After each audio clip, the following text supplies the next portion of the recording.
Most people don't know what a dead man's trigger is. And even fewer need one. Commander, is that? Yes. We're going? A dead man's trigger is a safety valve. For reasons of security, a person prepares a recourse of such severe action that if harmed, they will release a cache of damaging evidence against those enemies.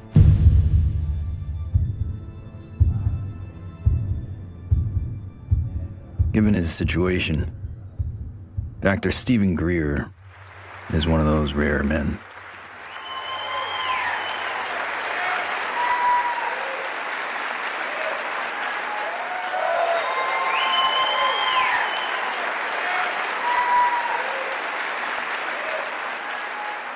Why would he need one? He's not the first person to push the disclosure of a corrupt military-industrial agenda. In the councils of government, we must guard against the acquisition of unwarranted influence, whether sought or unsought, by the military-industrial complex. In his final public speech, a farewell address, no less, in a time when every second on TV was priceless, United States President Dwight D. Eisenhower decided not to brag about his victory in the Korean War. Instead, he cashed in all his chips to warn this nation of a hidden enemy. We have been compelled to create a permanent armaments industry of vast proportions. The total influence, economic, political, even spiritual, is felt in every city, every state house, every office of the federal government. We recognize the imperative need for this development, yet we must not fail to comprehend its grave implications. When I was with Lawrence Rockefeller at his ranch in 1993, he turned to me and he said, "The implications of this are so vast and so profound that no aspect of life on earth will be unchanged by its disclosure." I said, "Yes, Lawrence, that's why it's been kept secret. It's not because it's trivial, it's because the implications are so profound." So there have been attempts to bring this information out for over 60 years. And here we sit in 2012 with the world still burning oil and gas and coal, when we have had technologies, sciences, and all the information we need to have had a completely new civilization. What Eisenhower warned us about over 60 years ago, according to Steve Greer, has long become truth in Washington, D.C. The most music, Q107, driving home with the Spearman. Hello, what are people all over D.C. saying about all this money we are giving? And why is Washington, D.C. booming? Because the rest of the country is sending their money here. I know, isn't it beautiful through the trees? My name is Ted Loader. I've been working with CSETI program and Dr. Greer for 15 years. Cool, huh? Wow. Yeah. One always wonders if the public really knew what was going on with government covert programs and how much money has been put into it, you know, hundreds of billions of dollars. I think the public would be a little annoyed. Thomas Jefferson believed all men have the right to life, liberty, and the pursuit of happiness. The government they formed would serve to secure those rights. But when corporations or other specialized groups of men become more powerful than those who govern, our security is at stake. Thomas Jefferson wrote about unchecked power of the corporation being a threat to the democracy and the banks. You see, the U.S. Federal Reserve Bank issues every dollar bill, yet it is not run by the U.S. government or any elected official. It is owned by a private banking cartel. But here I find the chairman of the Federal Reserve, who's in charge of the dollar, in charge of the money, in charge of what the money supply is going to be, The middle class is being wiped out, and nobody's understanding that it has to do with the value of money. Prices are going up. So how are you able to defend this policy of deliberate depreciation of our money? A lot of it depends on what happens to the price of oil. The four horsemen, or families of banking who own and run the Federal Reserve, also run the four largest oil companies. Oil is also used to make and run machinery and current mechanical technology. Of course, there's one industry that needs these more than anyone else: the military-industrial complex.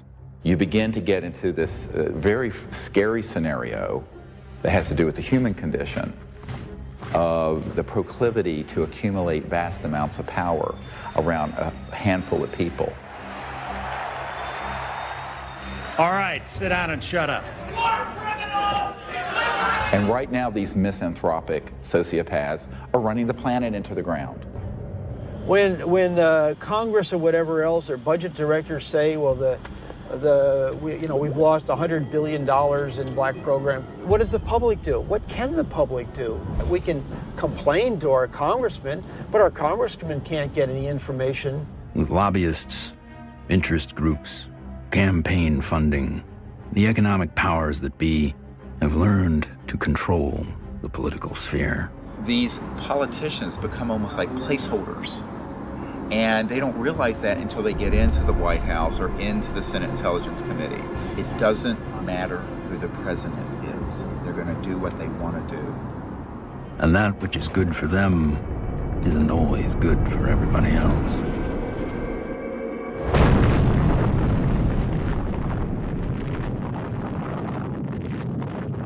From 1945 to 1998, 2,053 nuclear bombs exploded on this planet. The United States detonated over half of them. Now I am become death, the destroyer of worlds. When the first nuclear bomb was exploded in Trinity, Robert Oppenheimer, one of the founding fathers of the nuclear age, said, "We have done this before."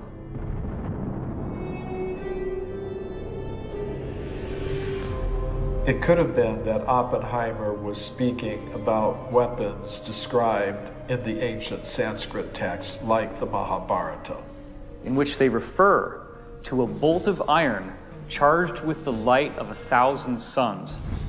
This bolt of iron was hurled in anger and led to an explosive event which is very graphically described in this religious scripture, specifically showing all the key indications of radiation sickness and the various problems with nuclear weaponry that we've come to expect. When we started detonating thermonuclear weapons, atomic weapons, and developing these sort of destructive technologies, the civilizations that have been watching this planet for millennia said, oh my God, these people are going way off the reservation. They are now an existential threat to themselves, but also to other planets, potentially.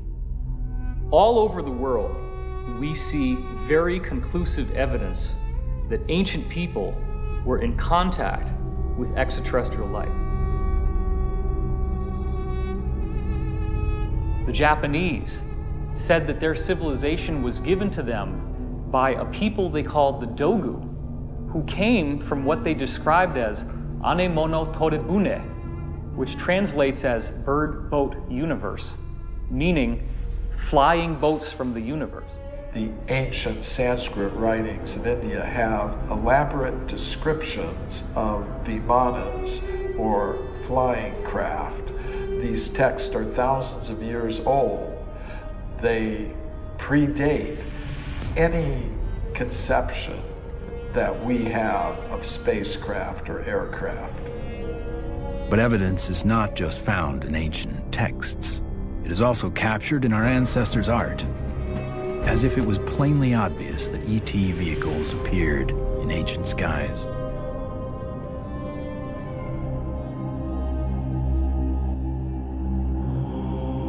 It is a foregone conclusion by most broad-minded people that we are not alone in this universe. The question is, how close are they? And we all looked up at once. It was almost like an intelligence told us, hey, look over here, we're here.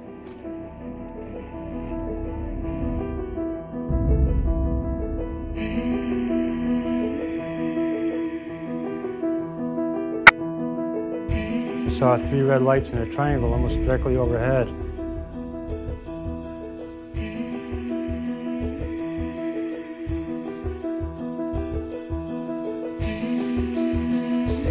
I saw these things and I ran inside and got my brothers and sisters. It actually lifted up and it could actually turn. I'm gonna ask you to look away. I love my hands, but I wasn't one who believed that UFOs might exist. I was satisfied they exist. the life I have isn't what I'd seen. They estimated 100 yards from the left wing was this 100-foot disc.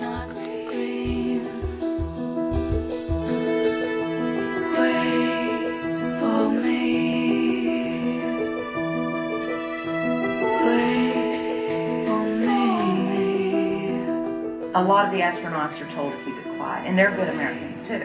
They develop the film from the moon, everything that's done by NASA.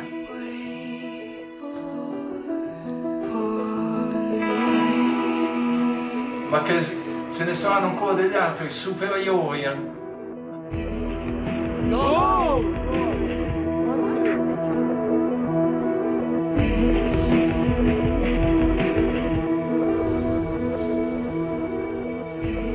There's so much evidence out there that even if less than 1% is true, that would be enough to collapse the current paradigm and change the whole planet.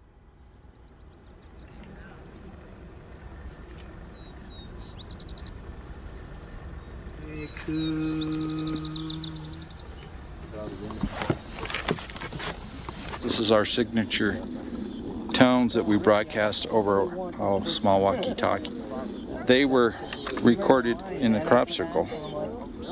What happens is the extraterrestrials, they come into the area where we vector them in with the signature tones that we broadcast. Then it enables them to home in and get a real good fix on where the site is while we're setting up.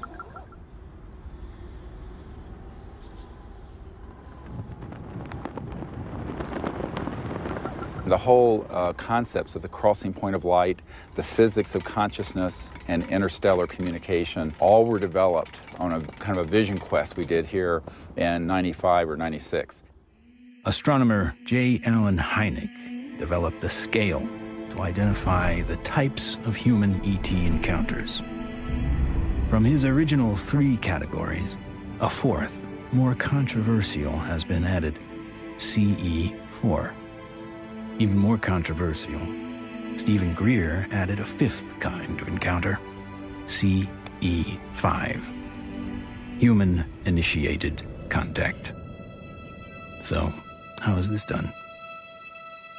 Given Schrodinger's idea that the number of all minds in the universe is 1, in order to make this type of contact, a human could potentially access that single inner consciousness through intense meditation and then visualize his location down through the Milky Way to the planet Earth to wherever he sits under the stars.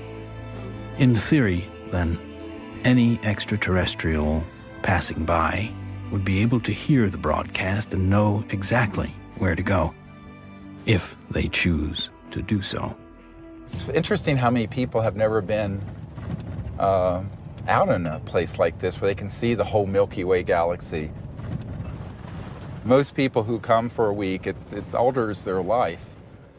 There's meditation techniques, there's remote viewing techniques, and once you start learning these processes and refining them, then you can make contact more quickly, more easily, and be more of an asset to the group. Checking to be sure that there's no source from anyone else, so that when we do start having electromagnetic signals through this, we know that it's a legitimate source. My name's Emery Smith. I've been with CSETI for approximately 3 years. Getting the baseline reading from us. My duties consist of a couple things. I am Dr. Greer's head security detail. I also am their photographer. I operate anywhere from 2 to 6 cameras at one time. Yeah, that's our craft. Goes over the mountains in this direction. Many of the craft that are coming in are transdimensional, and the way I understand it, not visible to the human eye. And that's where this new technology, night vision, that's where that's coming into play. And with the advent of new technology that's out there, it becomes easier and easier for us to capture these beings and these celestial objects on film. After you do the night vision, it has that green hue, of course. And after a while, when you get back to real life, you're thinking, why isn't everything green? This can't be reality. I want to show an early one from Gulf Breeze from 1992. We went down there, and one of the fun things that happened is that I had about 40, 50 people. Well, let's go out on the beach. And we didn't have good cameras then, but you'll get the feeling of how exciting it was, have all these people, and 1, and then 2, and then 3, and then 4 ET craft materialize right in the sky. There it goes. 1, 2, 3. And look, there's 4. There's 4. There's 4. We have a confirmed CE5. Holy damn hot shit. Hot dog. Thank you. All right.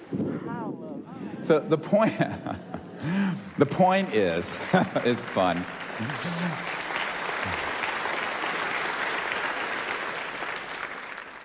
It's your responsibility to go into meditation, find a little bit of time, 10, 15 minutes, and remote view who's up there and how many.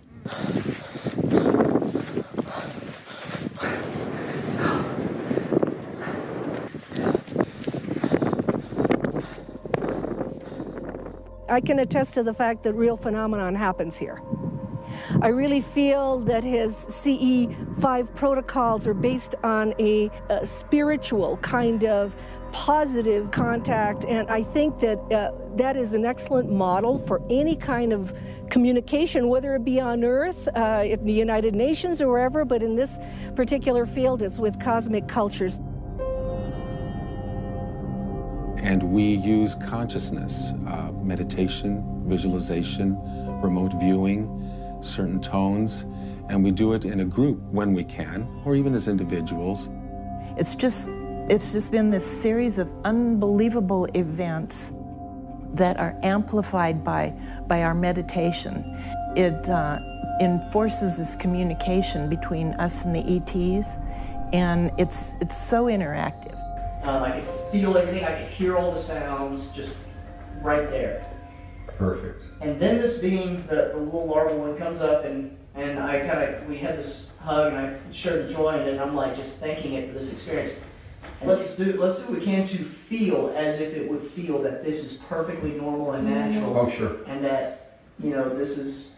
Relax and get in that flow consciousness, exactly. So I was jarred by our group getting tripped out and in that kind of, I was startled by some of the ways that our group was being, and I was going, and then there was moments where I was like, wow, I can only imagine how a visitor might feel. The ETs pick up on your intentions, and if you're really out there just to learn and really want to communicate with these extraterrestrials, well, it's going to happen. Avahanam Narayanam Padma Bhavam Vashishtam Shaktim Chatat Putra Parasharam Cha Yasam Shukam Golda Panam Mahantam Govinda Yogindra Matashashisham. And we ask these extraterrestrial civilizations to join us as they begin to learn of us, to help us, and to understand us, even as we endeavor to understand them and welcome them here to this beautiful planet. Namaste. Oh my God, another beautiful, stunning, absolutely stunning. Not an aircraft.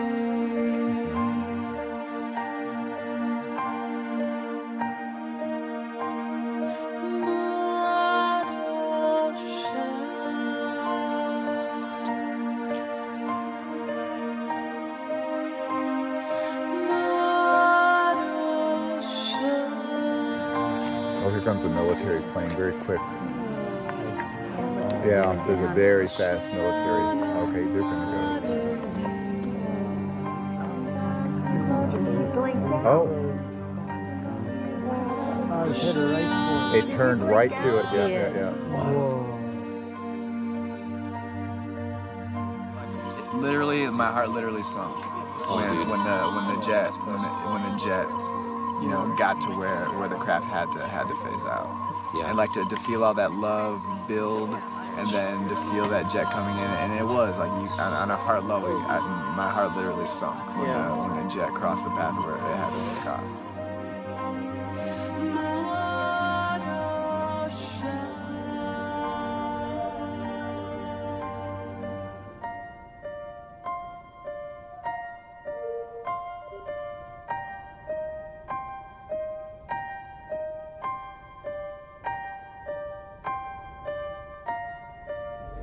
So in the camera, that's what you got. You got like this light traveling, and you can see it's not like a satellite where it's got like a path. It's got like a, you know, like a movement. Yeah, and then it's gone. When I was 17, I injured myself. I got so infected. And at the time, because I was very poor and I didn't have any health care, I just laid there and I got sicker and sicker and sicker, and I had a near-death experience. I found myself out in deep space, and it was this experience of complete oneness with the cosmos, not just with Earth and life on Earth, but with the stars and the infinity of creation. It certainly altered the course of what I would end up doing, because I then learned meditation. I actually became very aware of the power of the mind. This experience helped guide the direction of his life. Though Greer went on to earn a medical degree and raise a family, he continued to study consciousness and contact. And decades later, it seems he would be the doctor called upon first to examine the very unusual body. This came to us in the last couple of years, and there's a man who runs an institute in another country that I cannot talk about. But he came into possession of a little creature. It is humanoid. It does not look human. We have acquired an EBE, an extraterrestrial biological entity. We're flying over to Europe soon to take some tissue samples and do some DNA testing. This was found in the Atacama Desert. We don't know how it came about. Here's the great view of the face and cheekbone, very complex. Now there is a fracture here, and behind this right ear is caved in, and that's how this ET being was killed. We have the best scientists in the US from Stanford that are going to be doing the testing itself to see what this really is, and also to rule out what it's not.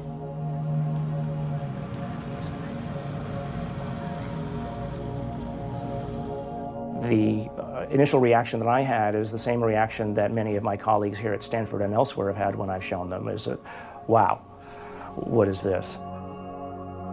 The question is important enough in at least two ways. The primary reason is that there's a lot of claims about specimens and claims about aliens. And of course, there's a lot of ridicule associated with that. So one of the best things that we should be doing, of course, then is bringing the best scientific techniques to bear. The techniques are available, the techniques are cheap, the answers are nearly absolute, so let's do it.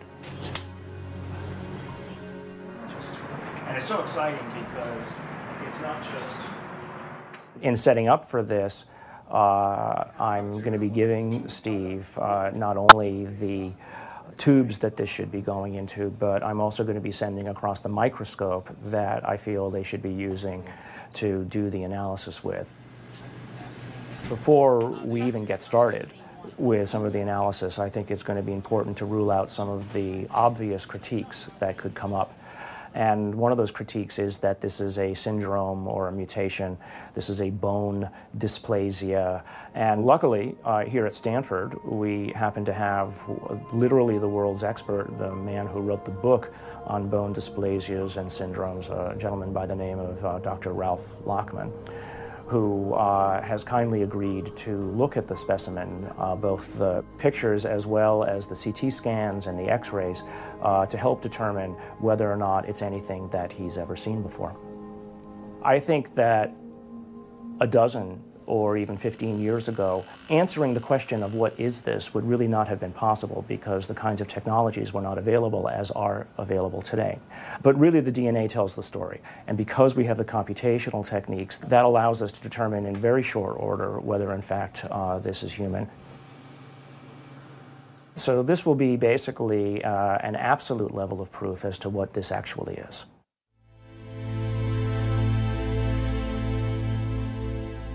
The problem is not proving that UFOs exist. It's when you begin to expose the energy and propulsion systems behind how they're getting here.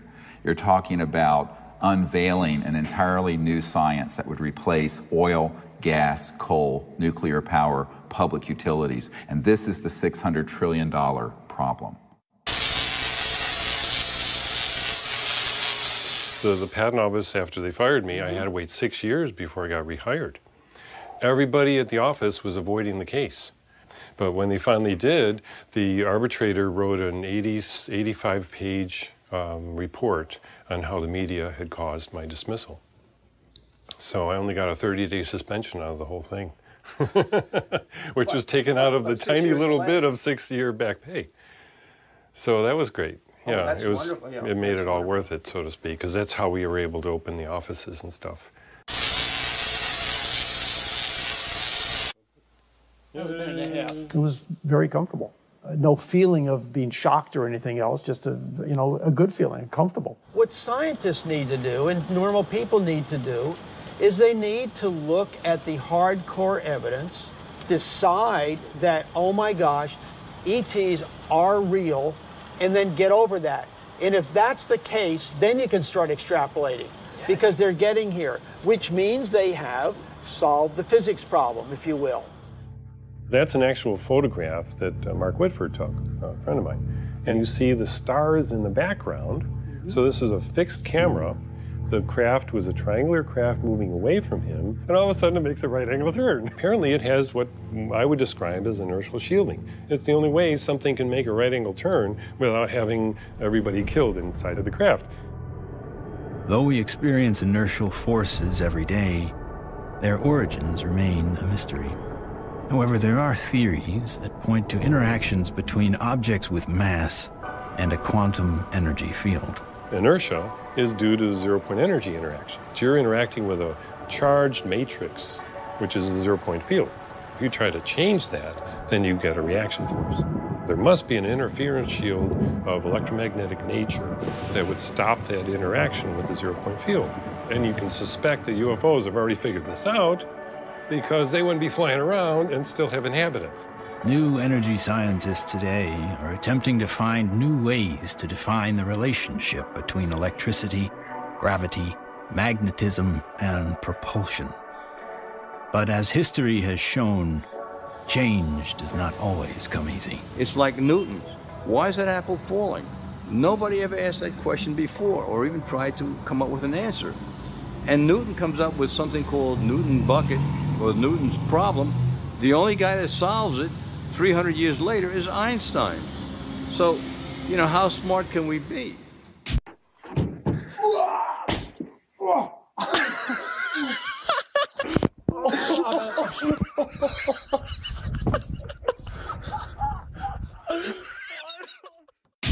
If you look at everything normal within the conventional wisdom, you're not going to learn anything new. My name is Morgan Boardman. I am the Chief Financial Officer of Morningstar Applied Physics. My business partners are Paul Murad and Dr. John Brandenburg. What we're doing, like I said earlier, is we're using a magnetic field that's rotating about the axis with the hope of generating a magnetic vortex. In essence, we are trying to start a civilian advanced research projects agency.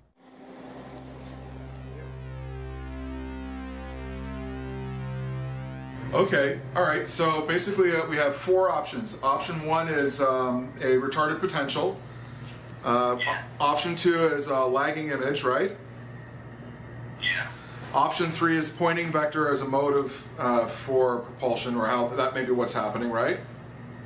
Yeah. And that's actually taking angular momentum and changing it into linear momentum if it's working the way we want it to, right? Yeah. Okay. And then the fourth one is that we are somehow either generating and or absorbing gravity waves. You got it. Do we accept Einstein's viewpoint that thou shalt not go faster than the speed of light?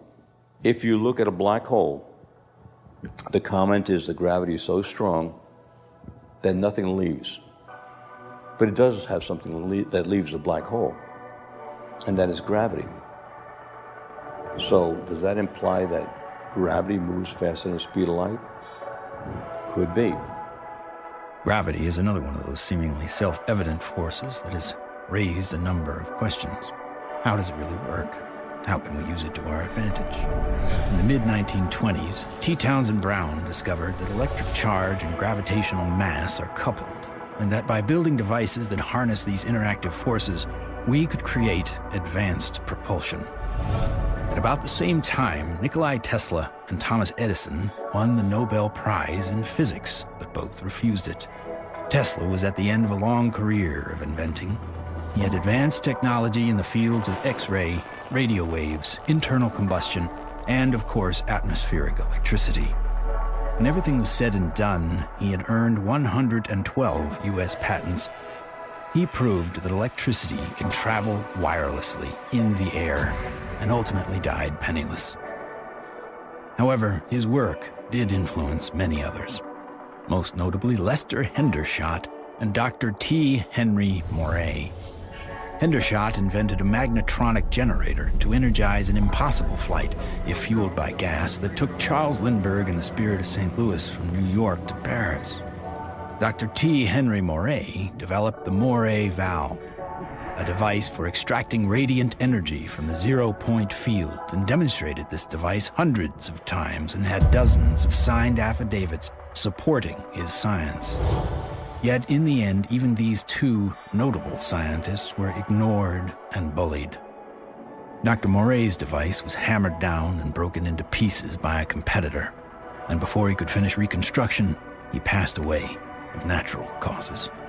Hendershot fled to Mexico to continue work, but was found dead at 61 years of age, attributed to suicide. There's all kinds of skullduggery that happened there. I don't think T. Henry Moray ever got a decent chance to ever do anything with that. There is absolutely no question that T. Henry Moray had a system that produced about 50 kilowatts out of a 55-pound box. The conventional electrodynamics model does not allow this to happen. In other words, it doesn't allow you to extract excess energy from the vacuum and use that to power your load. It costs just as much to restore it as was used to destroy it. So we got to put in more than we can ever get out in a load with such a squirrely circuit. And that's the only kind of circuit we've used in power systems since day one. We're still building them. We're still making power systems that deliberately kill them. So we pay the power company to have a giant wrestling match inside his generator and lose. In the 1950s, there were some very provocative articles saying that, oh, electrogravitics is the best thing since sliced bread, how all the aviation companies are now backing electrogravitics, they're all doing experiments on it. Well, within a couple of years, there was no news at all. Once they figured out that they could really control gravity, 1954, it all went black. Do you think the boys in the black projects have solved that problem? Because it sure sounds like it from what the witnesses have told me. I wouldn't know. I wouldn't know. Sorry, but I can't even think about it. I've seen so many things in my life, it's just hard to say. A local inventor has discovered a way, hear this, to use water to run your car. What Stan shared with me was interesting. In order to run this engine off of water, we've also had to learn the ability to adjust the burn rate of hydrogen to co-equal the fossil fuels. So he applies for a patent, and then he gets a call from actually a visitation by two guys from the Pentagon. The Pentagon flew a lieutenant colonel in last week to look at Meyer's invention. There is talk of possibly using it in the Star Wars defense program and to run Army tanks. But he asked that this become public patent so that the civilians could benefit from it. And he indicated that if we don't do that, overseas people will. In 1996, Meyer was sued by his investors, who claimed the device was not revolutionary, despite verification of the unique voltage intensifier circuit by the U.S. Patent Office. Meyer was brought to trial, but key evidence was not allowed. His oral testimony was not even recorded due to an audio recorder malfunction, and the judge recessed early for vacation. Later, Meyer made an appeal but was denied. He was found guilty of fraud and ordered to repay his investors, putting an immediate dent on the idea of funding new technology. On March 20th, 1998, Stanley joined his brother and 2 NATO officials for a dinner meeting. Stan took a sip of cranberry juice, grabbed his neck, ran out of the restaurant, and fell to the ground, saying, "They poisoned me." He fell down after eating at a restaurant nearby where he lived, fell down the parking lot, said, "I've been poisoned," collapsed. And that's on the police report? Yeah. The police report confirms his words. The cause of death was written to be an aneurysm, though he left behind just enough materials for others to piece together his process. The full secrets of his device died with him.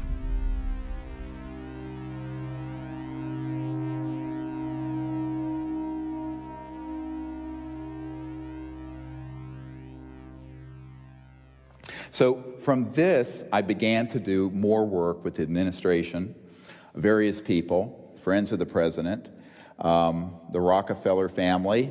Lawrence was the white hat in that crowd who wanted us to bring this information out, actually hosted us at the Rockefeller Ranch in the Tetons. And one night he pulled me out on the deck and he said, "Well, you know, we really need you to do this." I said, "Lawrence, you're old, you're rich, and you're Rockefeller. What do you want me to do? I'm just a country doctor banging around in an ER in North Carolina." He says, "No, we want you to do this." I went, "Okay."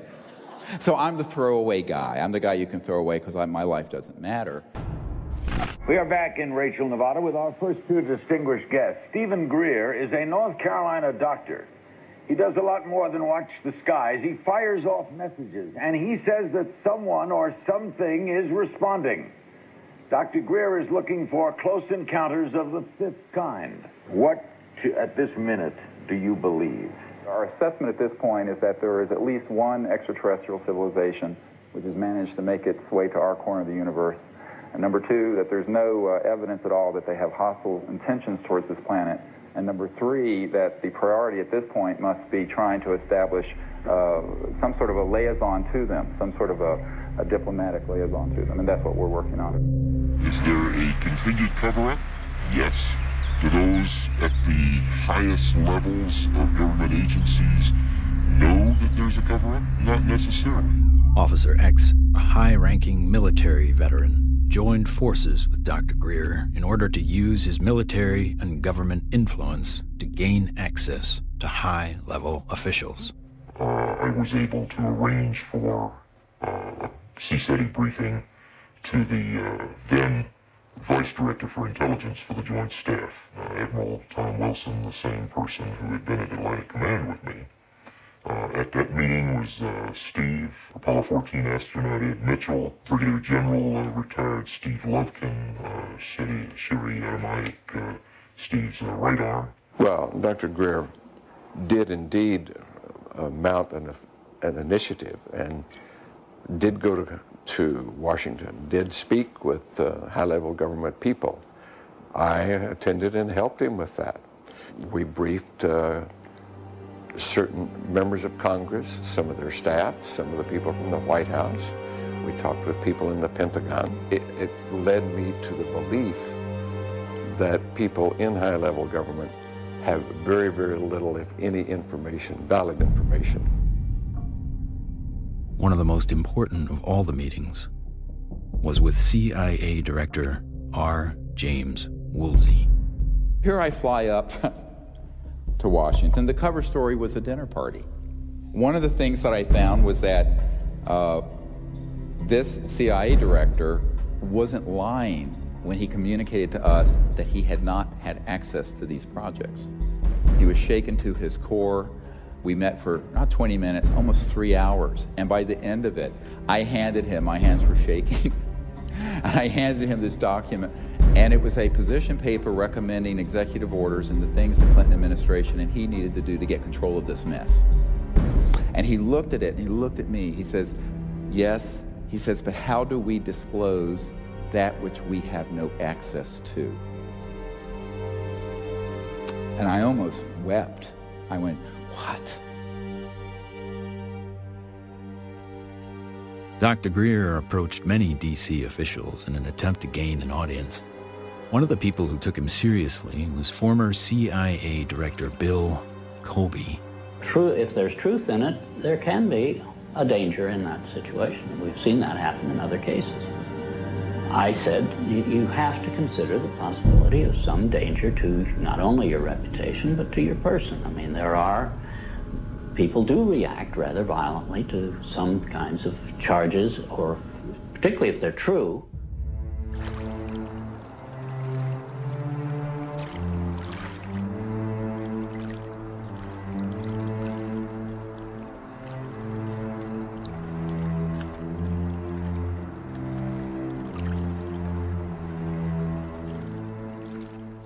Now, you know, I'm a 30-some-year-old doctor with 4 kids, a golden retriever, and a house in North Carolina. So I'm going, this is down the rabbit hole fast. But that is the situation, my friends, when you're dealing with secrecy that is criminal and illegal. In 1997, in an effort to push his message deeper into Congress and the White House, Greer headed to Phoenix to prepare a video with his best evidence to show in Washington, D.C. While he was in the editing room, the biggest UFO witnessed event in history was about to happen. On March 13th, 1997, when the Hale-Bopp comet was very clear in the northwest sky, thousands of people were outside trying to get a glimpse of it when they also caught a glimpse. These orbs, giant orbs, equidistant in a V formation of 1 mile to 2 mile wide in some very credible reports. And that's the particular area where these phenomena keep popping up from my vantage point. The Native Americans living in the basin between South Mountain and the Estrellas have told me that not only were they looking up at the Phoenix Lights during the mass sighting, but they've been looking up at them for centuries. I live in a community called Loop, northeast of Flagstaff, on the Navajo Indian Reservation.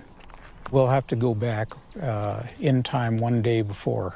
We saw 6 to 7 lights that were circling along the horizon. The entire street came out. It was almost like a block party. Everybody turned off their lights, everybody sat in their front yards, and everybody watched this unusual light show. I squeezed down the best of what I found and finally came forward in 2004 with the Phoenix Lights, a skeptic's discovery that we are not alone. 10,000 people approximately witnessed this, one of the largest experiences of this sort ever recorded.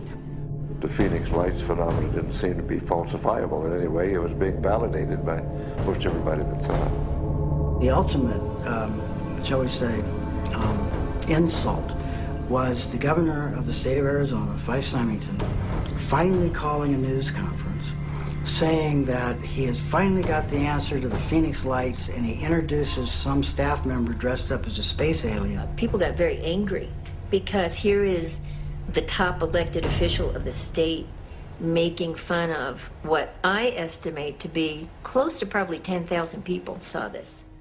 Under the watchful eye of the public, Symington retracted his statement.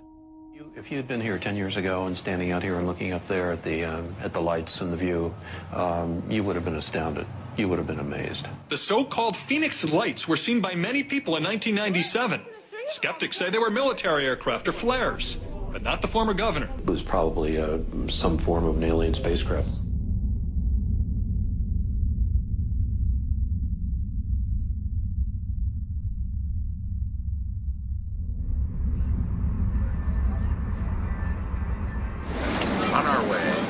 Barcelona. Barcelona. To retrieve the evidence. Dr. Bravo. Hi, baby. Are you ready for the trip? I'm ready for the trip. I'm so excited. We're Okay. going to do some very wonderful work, and I can't wait to get the results. Upon arriving in Spain to look at the being for the very first time, I was kind of skeptical. It was definitely a game changer for my thought process to actually see it in person than to see it on film. The first thing we had to do was go to the radiology lab because we needed x-rays and CAT scans before we did anything. Porque esto es, ya se lo comenté que era un poco difícil de hacer. Es, ¿okay? The best we can get. Lo mejor que pueda pasar. Porque evidentemente no se puede manipular para nada. No. The head radiologist at the center saw the beam and was quite impressed. And the first thing she said was, "Wow, that looks like an alien." That's really okay. This is fabulous. This one's pretty good for you. Yeah, for that one, yeah. Okay, that's good.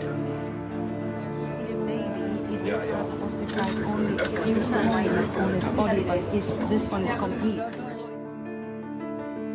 And when the CAT scan images started coming up on the computer, it was just profound. And I saw inside the bone, and I saw, organs and lung material, brain material. I knew that this was not a hoax, it was not fake, that this was actually some sort of living creature.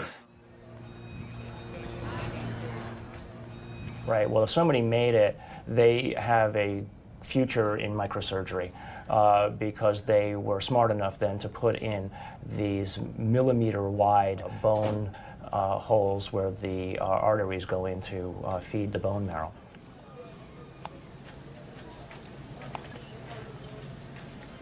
And so now the challenge is to prove what it is, right? My interest, frankly, is to disprove that it's anything unusual or anything paranormal.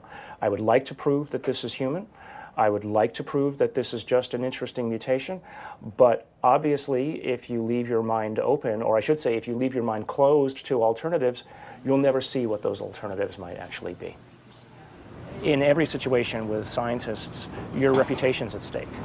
I have every expectation that even doing this is going to lead to some ribbing from some of my colleagues, right? But I think that that's perfectly acceptable because at the end of the day, who's going to validate these things? If someone isn't willing to step forward and do it right, then you're going to have it sitting out there forever, hanging in limbo, right? I mean, if you let other people and their opinions stop you from believing what you know to be true, then all you're doing is stopping the possibility of progress. Anytime anybody tries to study this subject seriously, we're subject to ridicule. I'm a full professor at a relatively major university, and I'm certain that my colleagues at the university laugh at me and hoot and holler behind my back when they hear that I have an interest in studying unidentified flying objects. There's really a subtle kind of suppression at play here. You don't worry about what the CEO of Enron thinks about what you say. You worry about what your friends think. You worry about what your parents would think if you posted whatever you care about on Facebook or something. We take the risk to appear to be a crackpot. There may be people who are going to be threatened by that for any number of reasons. My feeling was that I was involved in a lot of strange activities, so I tried to say to myself, let's not look at this with too much exposure and mention it because there's a question of credibility. This should be the subject of rigorous scientific investigation and not the subject of rubbishing by tabloid newspapers. MUFON is the Mutual UFO Network, and it was founded in 1969 by Walt Andrus. And our mission statement is the scientific study of UFOs for the benefit of humanity. MUFON is the world's largest UFO investigative organization. We have approximately 3,000 members worldwide. Approximately 500 of those have their PhDs. These are people who really would like to delve deep into the UFO phenomenon and try to figure out not only what it is, but how it's happening. Armed with what he thought was some of the best available evidence, including the Phoenix Lights, Steve Greer organized a Project Starlight briefing before several Congress, Pentagon, and White House staff members. Things seem to be on track for disclosure. Of the device and the internal, all of it, with a lot of detail, and this is a cutaway. This was done and escaped government control, whereas the Bentwaters case took 20-some years in England. So this is in our possession and not the Ministry of Defense. So, where it would never be found. Where it'd be going to a black hole. Right? Yeah. But then the bad news came. Sherry Adamiak, Steve's partner and longtime friend, along with Steve and another team member, were all suddenly diagnosed with a malignant cancer. I've had these experiences since I was a child or a young man, but to articulate them so other people understand them, I need someone with capacity to hear it. She was that person. I mean, it's been... You can't resolve it's things. been very hard for me. Oh, yeah, you know, I know. You get up I know every it has day, been. you know, but...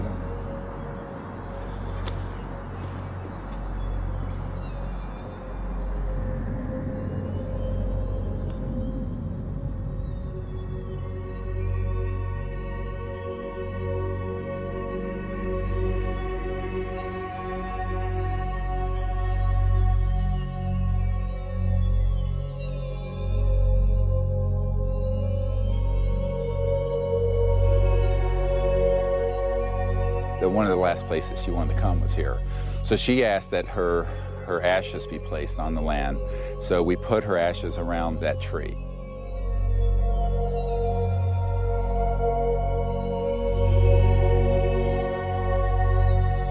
I don't take anything for granted, frankly, and so each time that I do a presentation or lead a group, I think, this may be the last time.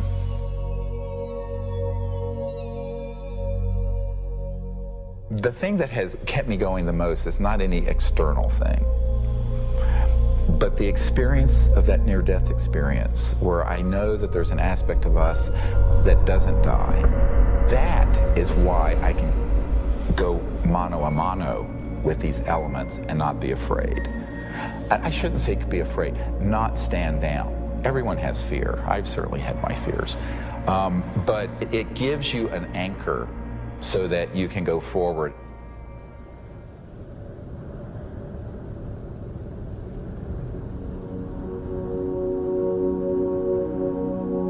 More than ever, Dr. Greer understood what he had always sensed. It was not the power of a cosmic field or quantum vacuum that would propel us into a new world. It was the mind. This really is the opening to an entirely new science of consciousness. You can maybe think of consciousness as a television set. On the TV screen, you see pictures and sounds and so forth. And if you tried to find out where that was coming from and you looked inside the television, you're not going to find it. It's not there. The signal is in the radio waves around it, invisible to us, that's being interpreted by the television as pictures and sounds. So this is very much like the state of how we understand the mind and consciousness. Dr. John at Princeton proved that putting your awareness on a device that was a random number generator would affect it. So you have this random number generator and it's producing 50-50 ones and zeros. And then you introduce a person into the picture and you tell them, try to affect it with their mind. Think more ones or more zeros. You measure that, and sure enough what they found was that there are more ones or more zeros being produced that correlate to that person's intention. So we can see effects being produced forwards and backwards in time, which is really strange. Distance doesn't seem to matter as much. You can get the same strength of effects if you're right in front of the REG or if you're on the other side of the planet. Consciousness is a non-local field, and it isn't limited to your brain waves and body. Dr. John once had the opportunity to ask the Dalai Lama if he thought the random number generators themselves were conscious. And the Dalai Lama thought about it, and his reply was that if you think they're conscious, then they're conscious. Just like consciousness can have positive effects on the zeitgeist or ether, It can also work the other way. Unfortunately, when you start to deal with inventors who have anomalous results that seem to be over unity, paranoia seems to accompany that process. And John Searle is famous for having a circular magnetic device that has both energy and propulsion built into one unit. And the electric company felt that this guy was stealing money, took him to court, went to jail, his house caught fire, and all of his property and all of his designs burned. The concept of freedom, this sort of idea of people having the liberty to pursue happiness and to pursue abundance, this has been completely, in a sense, turned upside down. We actually reprinted a report on the military involvement of the Department of Energy. And it's so extensive, it's the major operation that goes on there. There have been over 5,000 patents that have been sequestered by the national security state, taken out of the public domain. Many of them deal with energy technologies. It's a policy that the military seems to feel is necessary for national security. However, at this point, we often wonder, 50 years after World War II and the Cold War, whether such sequestering is necessary.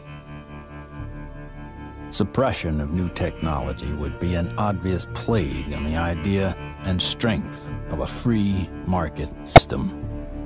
Yet, it still seems to happen right in front of our eyes. And this is a huge controversy, one of the largest, maybe most intense controversies in the history of science. There's nothing worse, I found, than suggesting to academic physicists in particular, and academics in general, that they are not only wrong, but disastrously wrong, catastrophically wrong.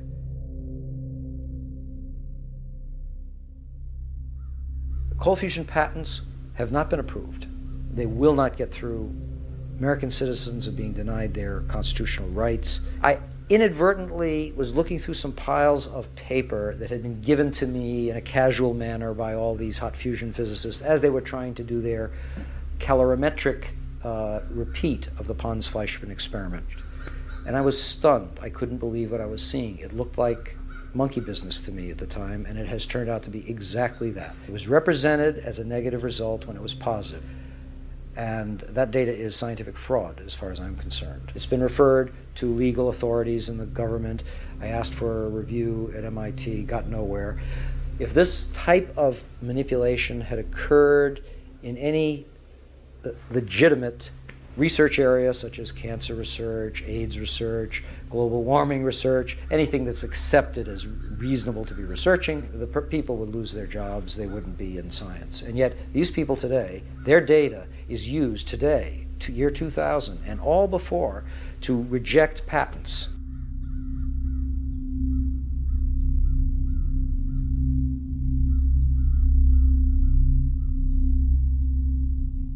Yes, there is serious criminal activity going on that ultimately must be rooted out.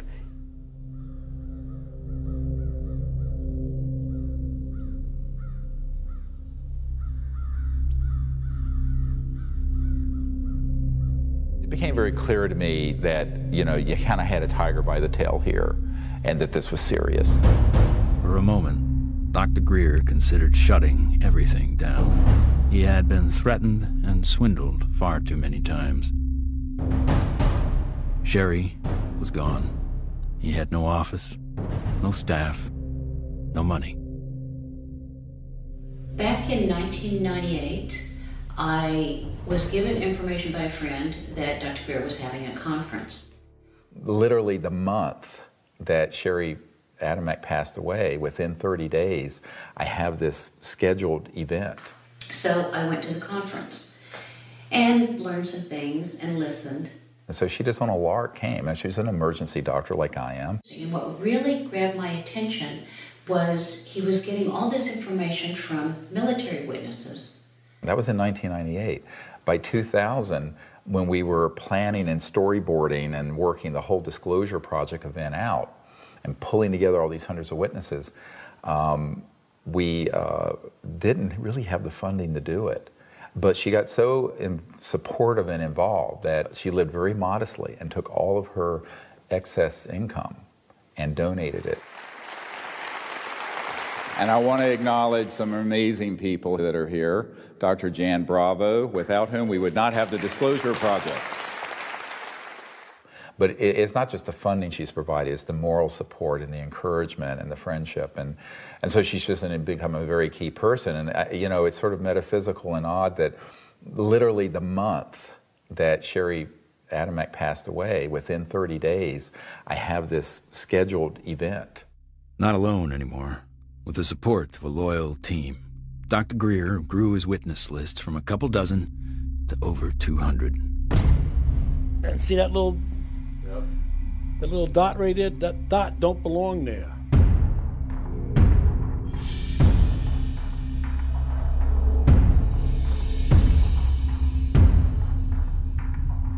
I said, I'm one of those, what you would call the high government official in the FAA. I was a division chief.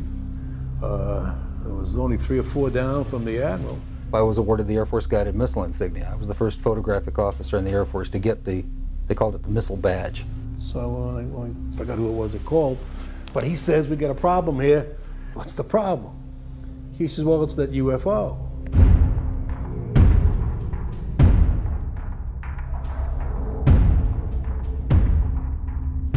We weren't launching real nuclear weapons, we were launching dummy warheads. They were the exact size, shape, and dimension and weight. And we were looking down southwest, and the missile popped up through the fog. It was just beautiful. And I hollered, there it is. And our guys on our M45 tracking mount with 180-inch lenses on it got it. We sent the film back down to Vandenberg. The Japanese airline, 747, was coming from the northwest, going across the Alaskan territory. He called and asked the controller if the controller had any traffic at his altitude.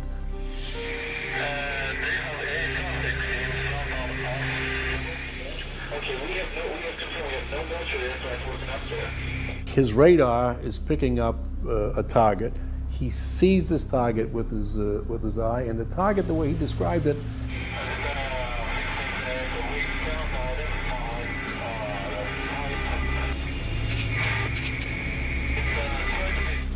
a huge ball with lights running around it, and I think he said it was like 4 times as big as a 747. I was called into Major Mansman's office at the 1st Strategic Aerospace Division headquarters. And Major Mansman said, watch this. There was the launch from a day or 2 before it at Big Sur. We watched that stage burn out, we watched the 2nd stage burn out, we watched the 3rd stage burn out, and it's going like this. And into the frame came something else. It flew into the frame like this, and it shot a beam of light at the warhead, fires another beam of light, goes around like this, we're going like this, fires another beam of light, goes down like this, fires another beam of light, and then flies out the way it came in. And the warhead tumbles out of space. They brought in 3 people from the FBI, 3 people from the CIA, and 3 people from Reagan's scientific study team, and I don't know who the rest of the people were. When they got done, they actually swore all these other guys into that this never took place. Who said that? Who was saying? This was one of the guys from the CIA. Now, I saw that. I don't give a goddamn what anybody else says about it. I saw that on film. Phil Klass can kiss my ass. He wasn't there. I was.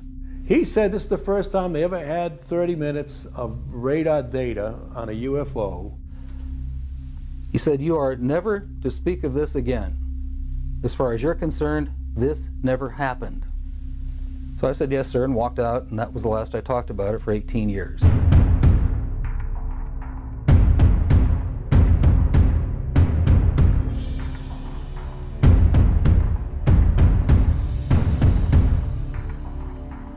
I had the original video that I took, and I had the pilot's report, and I had the FAA's first report that was all downstairs on my table. They didn't ask for that, so I didn't give it to them. There are things that I know about that I did in the service that I won't talk about to you now because they're top secret, and I could get my ass in trouble for talking about them. If you parse what Major Mansman said, he said, you are to say, this never happened. Well, that's not classifying it top secret, is it?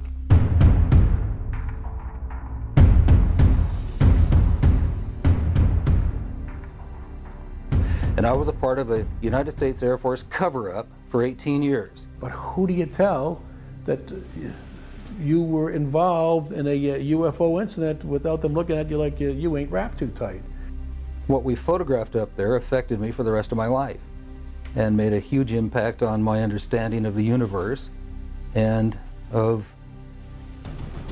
governmental manipulation of our minds.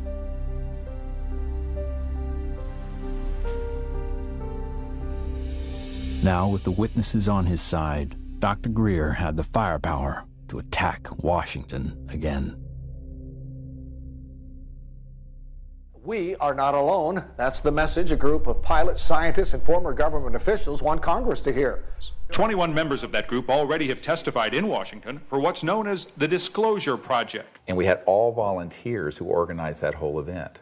And there was no paid staff. So when people look at that whole period, we didn't have an office, a secretary, and one paid staff person.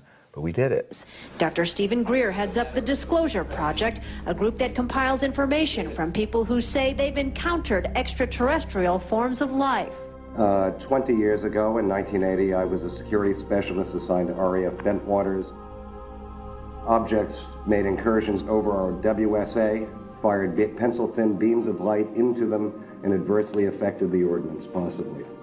There were bodies that were involved with some of these crashes, also some were alive. What do members plan to do with their information?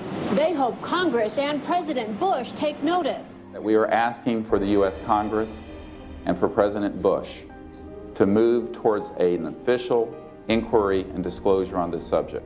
Those that don't want to believe you will never believe you anyway, so it doesn't matter. It doesn't change the truth. A spokesperson for the Senate Science, Technology, and Space Committee says no congressional hearings are planned right now. Elaine Quijano, CNN Headline News. I stand before you today in my almighty God, and I tell you this. If Congress calls me in and says, will you testify in detail what you know, I stand here today prepared and ready to do just that. Governments must never lie to the people. Thank you.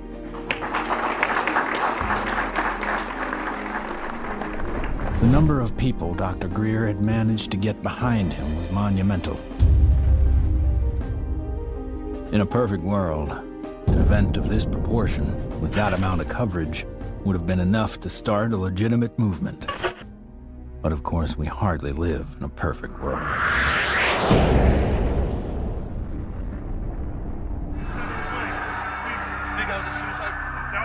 Yeah, don't say it. It's on, you know it, right? I don't know, guy. Everything's fucked up. 9/11 became the mother of all news stories and completely changed the game for everyone. Fear, panic, and strife were imprinted in the public consciousness. To what end? Not to go after Al-Qaeda, but rather to invade the sovereign nation of Iraq. Given such a drastically overt misstep on the part of a U.S. government led by an oil family, the question on some people's minds is whether or not this disaster was exploited, or worse, engineered. The Gulf of Tonkin in the Vietnam War, Chiang Kai-shek in the Korean War. False flag operations are nothing new. However, according to some, the ultimate card to play might be yet to come. How do you grow the trillion-dollar military-industrial complex that Eisenhower warned about into a $2 or $3 trillion program? You got to have a bigger enemy out there. Von Braun's purpose in life during the last years of his life, his dying years, was to educate the public and decision makers about space-based weapons. First, the Russians were the enemy against whom we're going to build space-based weapons. Then terrorists would be identified, and that was soon to follow.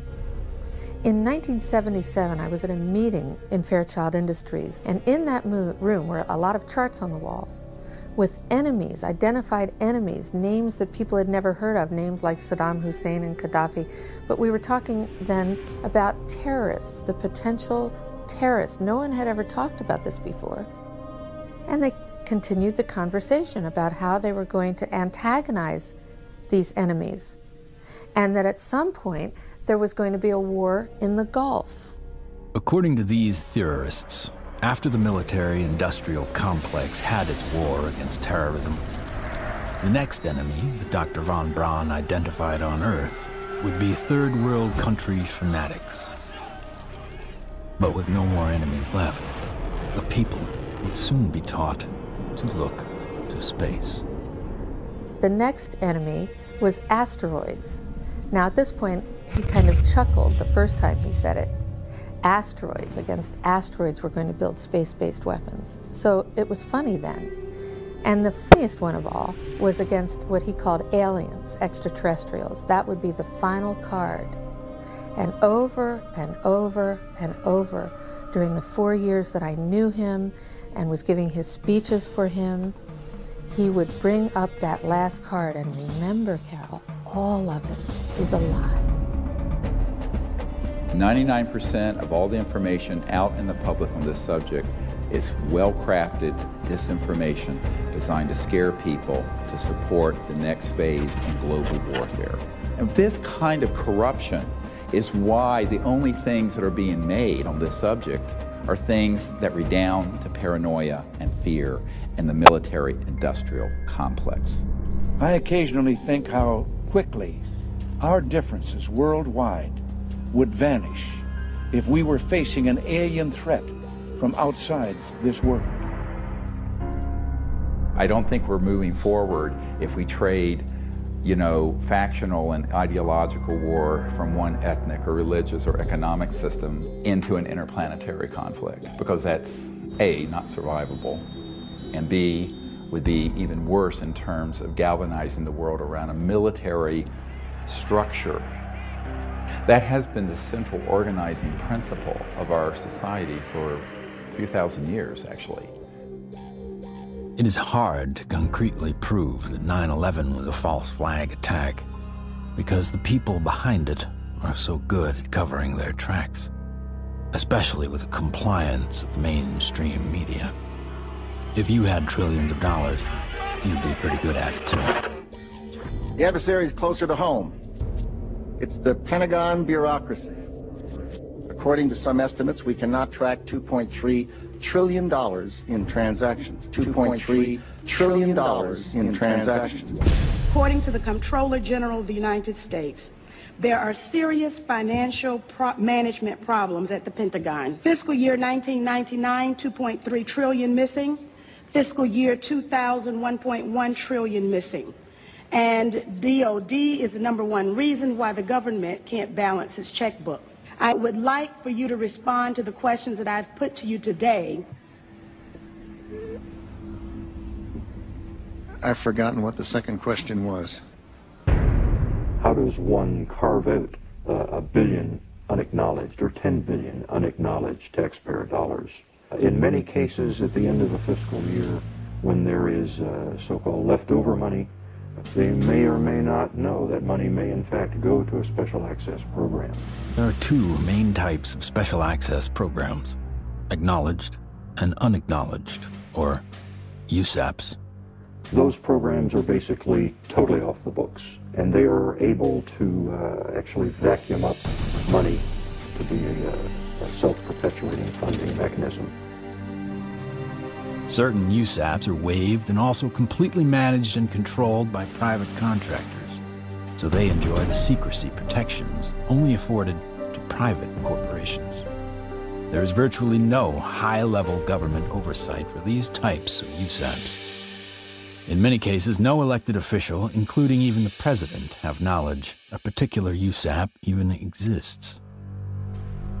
Between 1947 and 1949, the government passed the National Security Act and the CIA Act. These laws allowed the intelligence community to withdraw money from any agency without disclosure.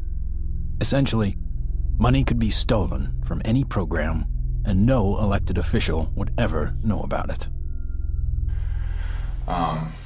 Great view of the eye socket. Very different eye socket. And that's another thing that the scientists who've looked at this at Stanford have commented on.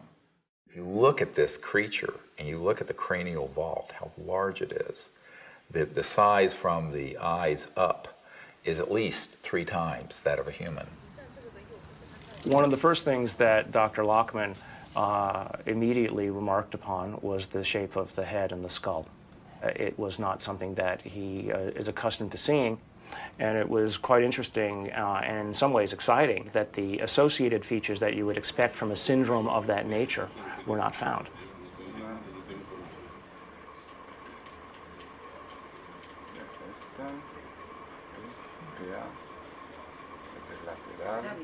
This specimen does not fall under any known, to me, class of disorders or syndromes. In many respects, the proportions of the spine and extremities are normal. The major abnormalities appear to be 1, the size of the specimen, mid-face hypoplasia and underdevelopment of the jaw, and that the specimen has only 10 ribs. Humans normally have 12, rarely 11. One of the most remarkable aspects of this is when we came down to study the actual bone density. One of the features of fetuses that specialists looks at is the so-called growth plates of the epiphyseal joint, say, of the knees. The shock, I think, and the surprise was, and the absolute certainty that Dr. Lockman had was that this specimen is between the age of 6 to 8 years old. The shock was that this specimen was clearly not fetal. How do you explain how something 6 inches tall survived to any length of time that would allow for it to survive 100 or 1,000 years ago?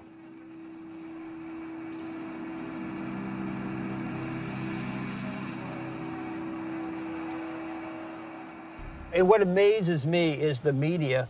Well, they're so compromised with this, they don't dare do anything but follow the company line on it. The company line being a series of lies. This is a document talking about the current program at the CIA. And it says that the PAO, Public Affairs Office, has relationships with reporters from every underlying major wire service, newspaper, news weekly, and television network in the nation. In many instances, we have persuaded reporters to postpone, change, hold, or even scrap stories that could have adversely affected national security. Now, what's the purpose of this? The CIA has no mandate for anything domestic. The FBI is domestic. What the hell is this? Where are we now? We are in a bread and circus. This is a phrase used to describe the creation of public approval, not through excellent public policy, but rather through diversion and distraction. No, I'm not doing that. I'm sorry. You are driving me nuts. That's ridiculous. Keep people fat, keep them happy, keep them diverted, and keep them entertained with drivel and shock and nonsense. That's, unfortunately, the sort of thing that has taken the place of news and information. So that what we're seeing today is a world in which perception is being managed by as little as 5 major media corporations who collectively control magazines, newspapers, corporate news websites, television stations, movies, documentaries. Who are these people? Who could be behind the curtain? Who could possibly be controlling us so effectively? A shadowy government with its own Air Force, its own Navy, its own fundraising mechanism, and the ability to pursue its own ideas of the national interest, free from all checks and balances, and free from the law itself. Majestic 12 is real. Notorious MJ-12, which is no longer called MJ-12. I'm trying to find out the new name. Basically, it's an oversight group intermingled with the National Security Council and the National Security Planning Group. They have full control. They have no congressional oversight whatsoever.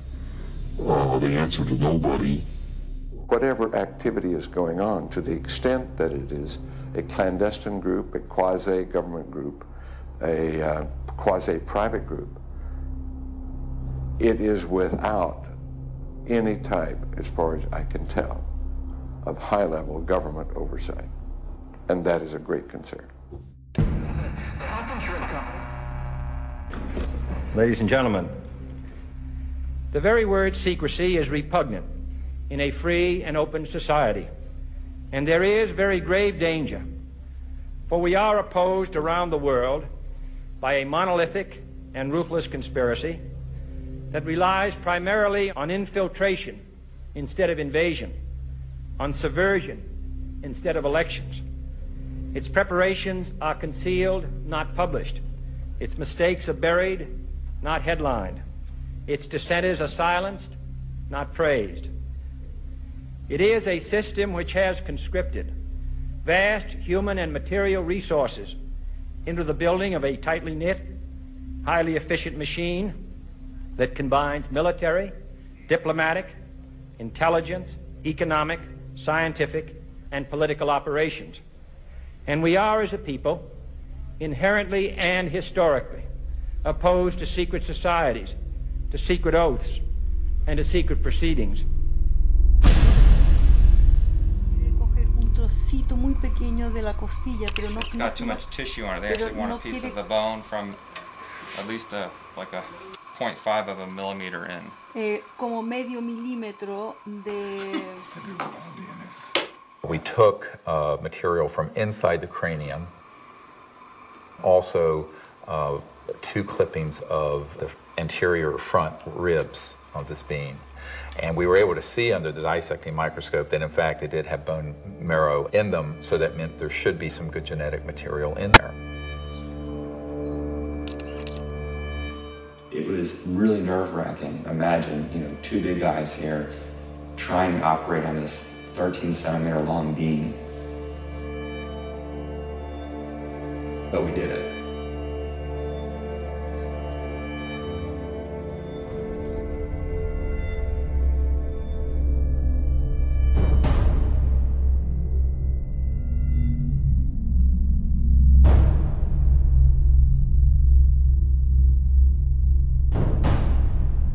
The DNA analysis is being done by some of the world's best, but even the world's best need to be cross-checked, which is why I'm doing the 3 different facilities.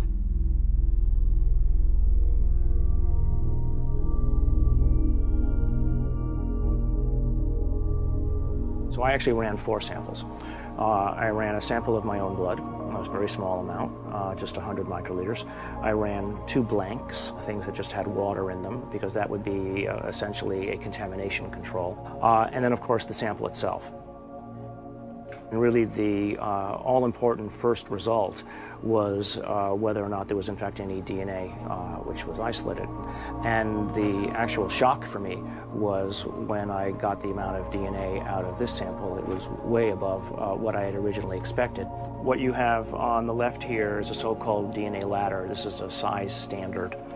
This one on the end is in fact my DNA, and it has an expected size distribution as well as some banding. And validating the original measurement is this analysis that basically shows that we have a nice distribution for the sample's DNA.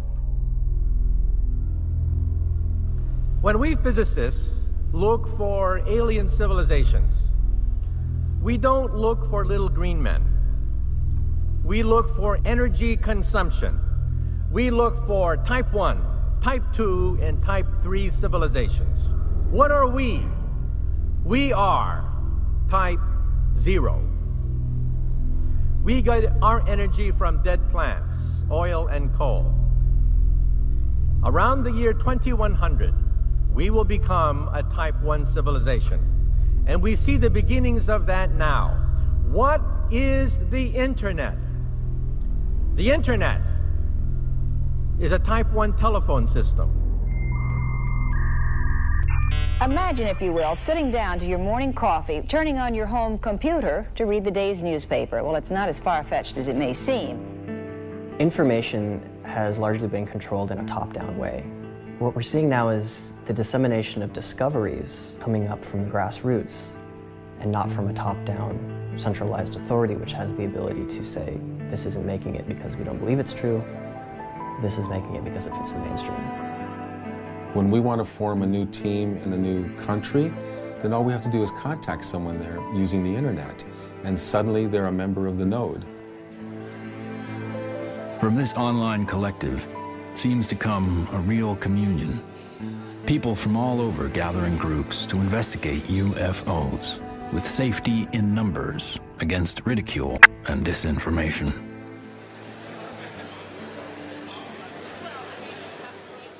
What we found in the past is we had a lot of anecdotal stories, but we didn't have a whole lot of data. With the advent of computers, personal computers, and the internet, we've been able to collect the data and analyze it through some 200 plus data points to allow us to be able to compare cases and to see exactly what's happening and what the trends are. Nick Pope is our guest. He made this information public. He's also the former head of the Ministry of Defense's UFO project, so if anybody knows, we think it's you, Nick. The Ministry of Defense is in the process of declassifying and releasing its entire archive of UFO files going back decades. It's interesting and worth pointing out that while the British government is releasing their files and their documents, President Obama, who promised to do the same during the campaign, he still has not. 15 years. 15 years this spring. My God. But I figured that, you know, after the Disclosure Project, we'd get this information out and we could go on with life. How do we keep battering the ram at this door? Where do we find the strength to keep going forward?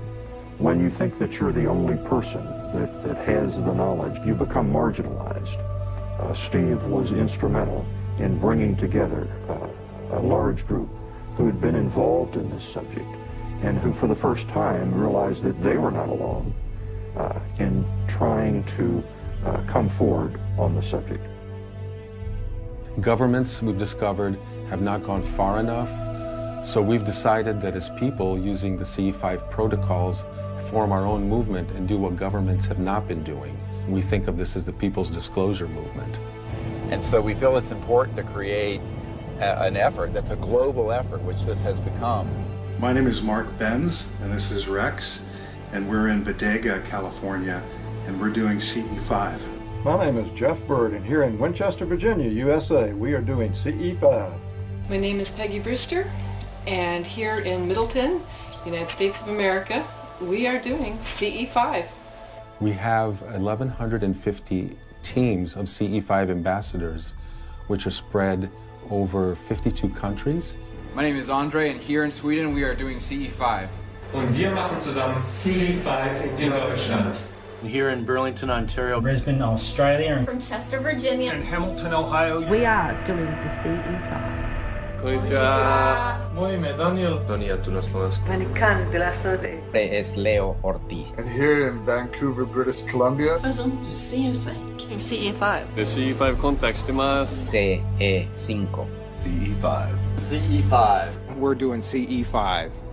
And the reason I think that's so important is that it not only builds the knowledge base, but it also further potentiates this concept of pioneering a new pattern of peaceful contact. And that is something that no other group, large group on Earth is doing.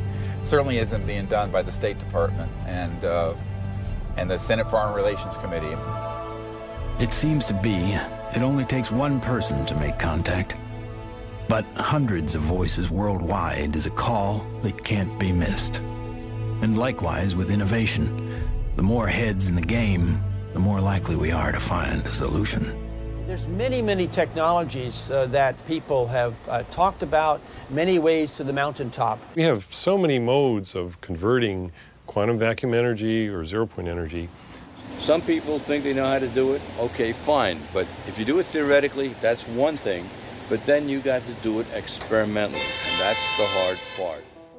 Those opposed to new energy technologies can tie the hands of hundreds of inventors. But how will they ever fare against tens of thousands? The output milliamperage is more than the input milliamperage. It's a clear indicator of overunity. ask you to look away. I love my hands, but it hurts to pray. The life I have isn't what I'd seen. The sky's not blue and the field's not green. Wait for me. Wait for me. Wait for me. Wait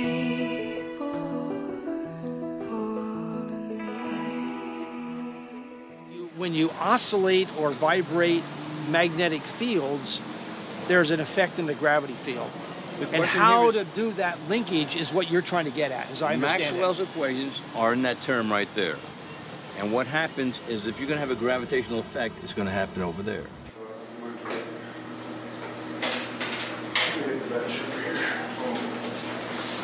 Josh, I think I can help too. This channel here represents revolutions per minute. These are representing weight that we're measuring on the load cells.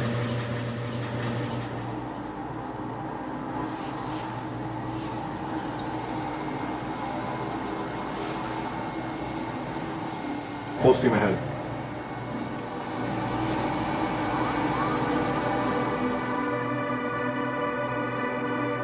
When we look at our data, we lost 7% of weight.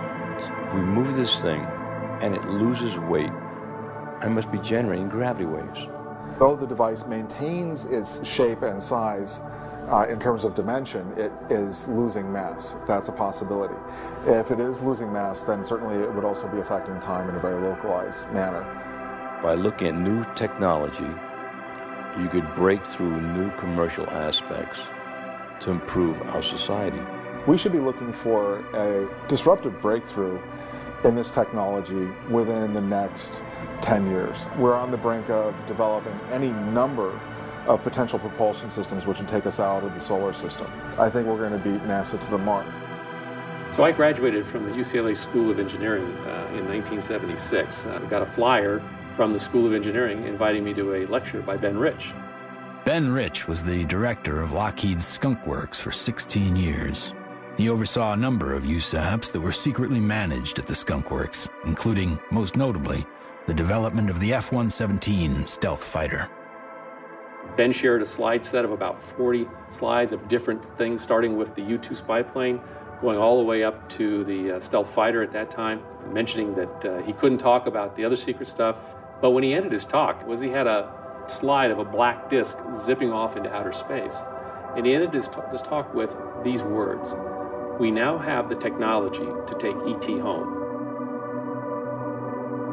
So you have to have vision, and you have to have the guts and the courage to go out past the steps and do something of any value, and we have to go past our grasp. And we asked him questions about it. What did you mean when you said we have the technology to take ET home? Ben shared three major things that I think are worthy of research by researchers worldwide at this point in time. The first was we've somehow figured out how to do interstellar travel already. It's known. The second point he made was that there was an error in the equations. My suspicion is it's probably Maxwell's equations for electromagnetic theory. The third thing he said was, how does ESP work? And I was really kind of startled because I didn't know what to say. But I blurted out, I don't know, all points in time and space are connected. And he looked me back in the eye and he said, that's how it works.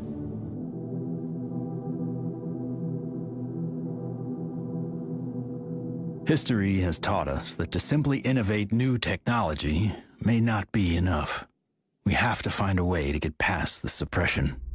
We've already now had a breakthrough just a couple months ago of the tritium battery. Finally, a company has come up with an actual commercializable unit, but it's very small. It's designed for an IC or some small circuit component. So this is a good sign, because it shows the way to introduce a free energy device is to introduce a small version of it. If you have a revolutionary energy device, it has to be introduced in a way that doesn't look like it's a revolution.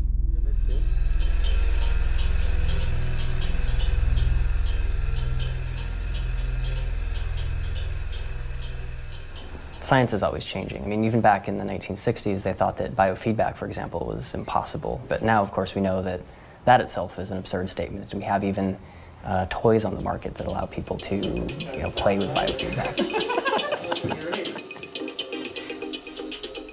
These sciences have been around for decades. They have been ruthlessly kept secret because of the kleptocracy of what I call the petrofascists, the people who are hell-bent on maintaining the power of a centralized petrodollar, oil, gas, coal system. So that does create scarcity because that is a zero-sum game. But when you take us off that system onto this new system, it's an entirely new macroeconomic order, and scarcity becomes non-existent. After years of disappointments, Dr. Greer and his team are now attempting to build an energy research lab in Virginia, where scientists and inventors with working prototypes will have a safe haven to build. So this is an example of how the analysis is done using what's called a genome browser. And it's more or less a schematic representation of the chromosomes and at a very high level of resolution. So the sequence that we got from the mitochondria tells us with extremely high confidence that the mother was an indigenous Indian from the Chilean area, and the haplotype is called B2A. Now, the other thing that immediately fell out of the analysis is that it's male. It has so-called Y chromosome material. In fact, it's got a full Y chromosome. It probably died in the last century, if I were to make a guess. I can say with absolute certainty that it is not a monkey, right? It is human, or as close to human, closer to human than chimpanzees would be. But when you count up the number of mutations that we're observing, what we're seeing is more than what we would expect to be caused by simple cell division. When the sequencer is creating or making these reads, it's doing it more or less at random. So what does the computer program do that people have written and designed? It takes every one of the little sequences and tries to match it against the known. And then anything that doesn't match, it puts in a little side file and says this is unknown. At a certain point, when enough knowns are matched, I can feel comfortable saying, this is human, right? But if I'm not careful and I don't pay attention to what's in the garbage can, right, what the computer program is throwing away, I could literally be throwing the baby out with the bathwater. What we've done is we've scaled back and we're seeing several chromosomes and pieces of chromosomes across the top, which basically leaves us with a very strange conundrum, right? Here you've got this 6-inch tall, let's call it human, right, because the DNA says that so far it's human, at least the way that we're looking at it. This gene, PCNT, which is known to be associated with primordial dwarfism, we don't have any mutations here. It lived to the age of 6 to 8. Obviously, it was breathing, it was eating, it was metabolizing, and it wasn't living in an environment where there was a lot of advanced medical attention that was given to it to allow it to live to that age. It calls into question how big the thing might have been when it was born. So genetically, you might explain that by saying that there's some advanced aging mutation, something that caused the bone to age anomalously quickly. A gene that's known to be associated with progeria, that also no changes there. So the next problem, of course, is the ribs and the number of ribs in the specimen. Only 10, whereas there are supposed to be 12. So there are no mutations which are specifically associated with that kind of phenomena because it's rarely, if ever, seen. The digits are all correct. The hands are all correct. There are problems with the face. So there's a mid-face hypoplasia, and then there's the larger skull. So again, I think in summary, there are genes associated with any one or two of the anomalies that we see in the specimen, but there is no mutation which is known to accommodate or call for all of the mutations. even with the things that we know could be assigned to one or more of the anomalies, we don't find them in the genetics of this specimen. That leaves open the question, what genetics is causing the anomalies that we are observing? So, although I entered this thinking DNA was the answer, it made me realize that in the context of the bigger biology questions, there are other levels of control that need to be understood and answered. The non-coding RNA, epigenetics, etc. And things that we probably haven't even thought of yet. So if I just look at, this is base pair 19,800,000 or so at this edge of the open region. I can go all the way over here, and now I'm at 21,000 or 22,000. So the answer's not finished, and it's not as easy as actually, frankly, I thought it was going to be at the beginning. So that's basically 2 million base pairs of DNA where nothing seems to sit. It's just like the way societies do things. They try to fit things in boxes.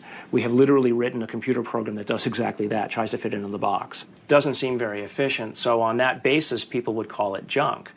But I think we now know that there's any of a number of other features of what DNA is doing in there. It is expressed. And so we need to be careful, obviously, that we don't let our instincts or the programs that we write to match our instincts make the decisions for us. No matter what, for me, this has been a fascinating, more than an exercise. As soon as I've collated this information into a form that other people can take advantage of, and it's accepted for publication, I'm just going to put it out on the web. You know, I don't have the resources to study and follow down every single angle that this opens up. But, you know, maybe there is a listener out there who will be sufficiently intrigued by this to do the analyses themselves, and maybe they'll find something that I missed. Great. If additional samples or examples are seen of this, I'll be the first in line to want to sequence it, because then all bets are off. I want to say other things here, but I also don't want to open myself up for, you know, attack. This search may have uncovered a major finding about life in the universe and its origins. What is this being? Could it be a missing link in evolution? Could it be an entirely new species? Or simply a disease we have never seen before? Or could this be an extraterrestrial being from another world?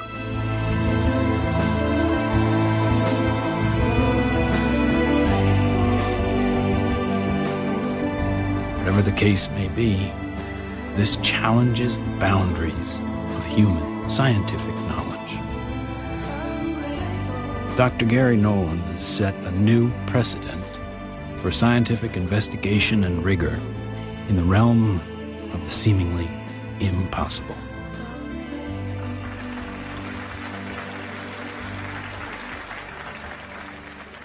Now, we have now over 4,000 cases of extraterrestrial vehicles that have landed, 3,500 pilot cases, over 5,000 documents from the U.S. government, and hundreds of thousands of pages of documents from 14 countries that have opened their files since the Disclosure Project was launched 11 years ago. And yet, this isn't on CNN every night. And this is probably the most important thing going on this planet today, and yet nobody talks about it. If we don't explore what to do, we're going to miss the boat. And that could be why Eisenhower's final message wasn't just doom and gloom. It was a charge to the people to spit out the bread, look away from the circus, and take some responsibility. Only an alert and knowledgeable citizenry can compel the proper meshing of the huge industrial and military machinery of defense with our peaceful methods and goals. the dam is in fact breaking, and you're beginning to see countries all over the world begin to come forward with what they know to be absolute fact. Since 2001, 24 countries have opened their UFO files to the public, including Australia, the UK, Vatican City, Germany, Russia, and Canada. The United States is not yet among them. What we have to do is pave the way for these leaders. Because if the people will lead, the leaders will follow. They'll have to. And it isn't about overthrowing the Pentagon, it's about leaving it behind.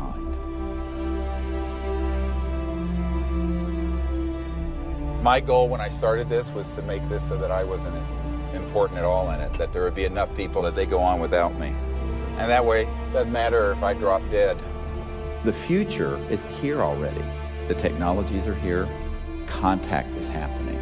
And if we come together as a people, what we're going to find is that all of us working together are going to be able to create a world that is amazing.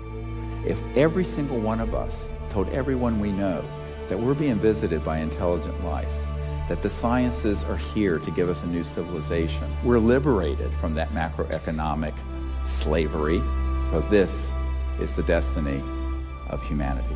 Thank you very much. God bless you all.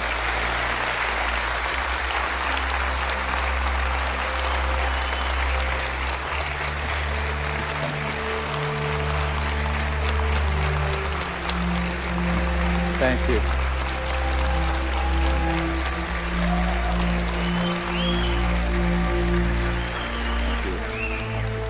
What we've come to learn is this. We are standing at the precipice of a new age. There is power in the many, but only when they're acting as one. That's when resonance happens. Whether joining together as a responsible citizenry against the forces standing to divide us, or joining consciousness to unite with the beings who are prepared to communicate with us.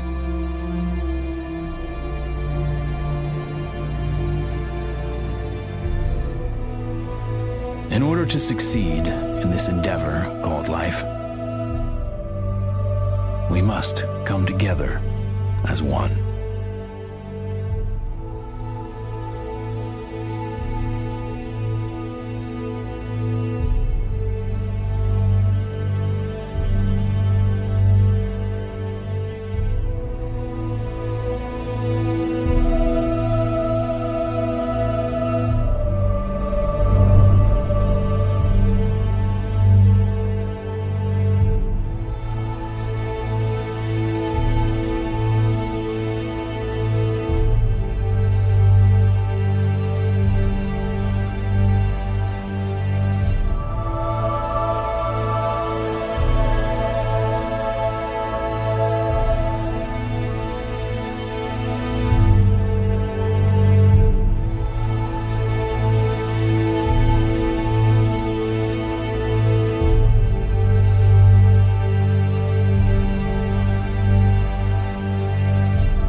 Koşayan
shine.